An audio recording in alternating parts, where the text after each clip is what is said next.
మన ప్రభువును రక్షకుడైన యేసు క్రీస్తు అతి శ్రేష్టమైన నామాన్ని బట్టి ఈ ఉదయకాల హోసన్న దైవ సందేశాలు అనే కార్యక్రమాన్ని వింటున్న దేవుని బిడ్డలని మీకు శుభం కలుగునగాక. అందరికీ పేరు పేరున వందనాలు. ప్రభు తన బాహువును మీ పట్ల చాపి మేలు చేయునుగాక. ఈ శుభవేళ మీకు విషయాన్ని జ్ఞాపకం చేస్తాను. సహజంగా జీవితంలో మనం గమనించే గమనంలో పడిపోయేవాళ్ళు ఉంటారు, కృంగిపోయేవాళ్ళు ఉంటారు, అప్పుడప్పుడు ఆగిపోయేవాళ్ళు ఉంటారు, జారిపోయేవాళ్ళు ఉంటారు.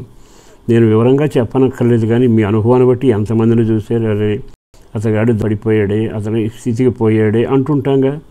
అయితే విచిత్రమైన అనుభవం ఏంటంటే, మన వ్యక్తిగత జీవితంలో పడిపోవడానికి కారణం ఏమిటి? 2 కారణాలు చెబుతాను. ఒక కారణం ఏంటంటే, పడిపోయేవాడు ముందు చూపు లేకుండా చూడవలసింది చూస్తూ నడవలసిన మార్గంలో నడిస్తే పైన బాగానే సాగుతుంది. కానీ ముందున్న దాన్ని చూడకుండా తలదించుకొని అటుగాని ఇటుగాని కిందకి కానీ చూస్తే తన జీవితంలో దెబ్బలు ఎదురవుతాయి. వెంటనే అసలు పడిపోతాడు. ఏంటంటే గమ్యాన్ని ఎరగని వ్యక్తిలాగా జారిపోతాడు. కనుక మనకు ముందు చూపు ఉండాలి, అది కూడా దేవుని చూస్తూ నడవగలగాలి. ఎప్పుడైతే నీ దృష్టి మళ్ళిస్తావో పేతురు మునిగిపోయినట్టు మునిగిపోవడానికి ఆస్కారంగా ఉంటుంది. రెండవది ఏమిటంటే, నిన్ను నడిపించేవాడి మీద ఆధారపడితే బాగుంటుంది.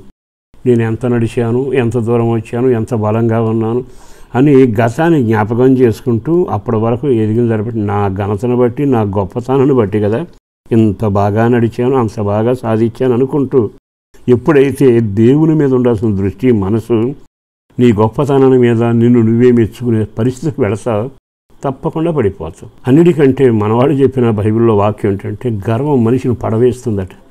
మరి అట్లాంటప్పుడు పడిపోవడానికి కారణాలు ఇన్ని తెలిసాకైనా పడిపోకుండా మనం బ్రతకాలిగా. అంటే గర్వపడినా పడిపోతావు, చేసిన కార్యాలు గొప్పది నీ వలన జరిగిందని మెచ్చుకుంటే పడిపోతావు, చూడవలసిన ముందు చూపు యేసును చూడకుండా నడిచి నువ్వు పడిపోతూనే ఉంటావు. ఇవన్నీ జరుగుతాయి కదా. మరి దీనికి పరిష్కారం ఏమిటి అంటే, నువ్వెప్పుడైతే గమ్యాన్ని చేరని ఆశ ఉంటుందో ఆయన చెయ్యి ఇవ్వటానికి, లేపడానికి, నిలబెట్టడానికి సమర్థుడు. ఆయన ఎప్పుడు చేతులు చాపే ఉంటాడు. చాలాసార్లు మనుషుల వైపు చేతులు చాపితే వాళ్ళు ఊతమిస్తారు, అవసరం కాదు అనుకుంటే వాళ్ళు కాళ్ళు తెగ నరుపుతారు. అంటే గమ్యం చేరకుండా అడ్డుపడుతూనే ఉంటారు. ఈ మాటలు విన్నాక మీకు ఒక ఆలోచన కలగాలి. నిశ్చయంగా నా స్థితిలో నేను ఒక ఉన్నత స్థాయికి వెళ్ళాలి అంటే ఏమిటి అని ఆలోచిస్తే, ఎక్కడ పడిపోయావు, దేని వలన పడిపోయావు అంటే, ధనం వల్ల పడిపోయావా, చెడు సహవాసం వల్ల పడిపోయావా, దేవునికి దూరమై పడిపోయావా, నిన్ను నీవే ప్రేమించుకుంటూ గర్వపడుతూ దేవునికి దూరమై పడిపోయినా సరే ఆయన నీ వైపు చేతులు చాపుతున్నాడు, లేపుతాడు. 113వ కీర్తనలోని 8వ వాక్యం నేను చదువుతున్నాను. ఆయన నేల నుండి దరిద్రుడు లేవనెత్తగలిగిన వాడు, పెంట కుప్పల మీద నుండి బీనుడు లేవనెత్తగలిగిన వాడు. ఎందుకో తెలుసా? పైన ఒక మాట ఉంది.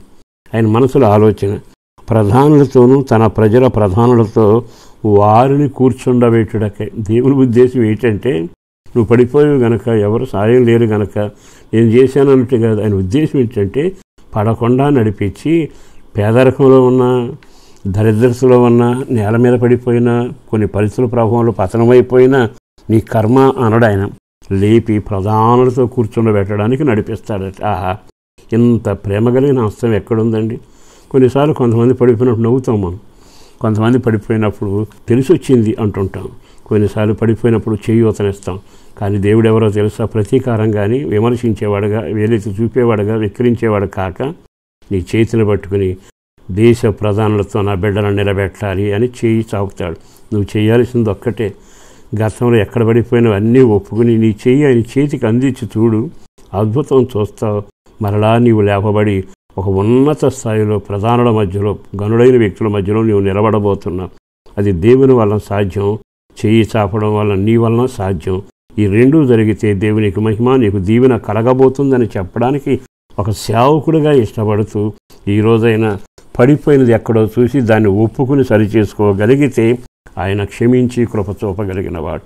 అట్టి కృప మీ అందరికీ తోడై ఉండి లేపి నిలబెట్టునగాక. పరిశుద్ధుడును ప్రేమామడిన ప్రభు వందనాలయ. అపారమైన నీ ప్రేమను బట్టి ధన్యవాదాలు. చేసిన మేలు కొరకు, చేయబోతున్న కార్యాల కొరకు వందనాలు. కుటుంబానికి మేలు దయచేయండి, నీతో నడవడం నేర్పించండి, నీ ద్వారా దీవించబడాలి. కుటుంబ సభ్యులకు రక్షణ కలగాలి, ప్రార్థనాత్మతో నడిపించబడాలి, రాకడ కొరకు సిద్ధపడమే కాక అనేక కార్యాల్లో జీవి చూడగలగాలి. చదువుల్లోనూ, ఉద్యోగంలోనూ, వ్యాపారంలోనూ, వివాహంలోనూ అన్నిట్లో నీ సహాయాన్ని అందచేసి మరింత నమ్మకంగా ప్రార్థనలు నడిపించి మేలు చేయండి. యేసు పరిశుద్ధ నామాన ప్రార్థించి వేడుచున్నాము తండ్రి. ఆమేన్.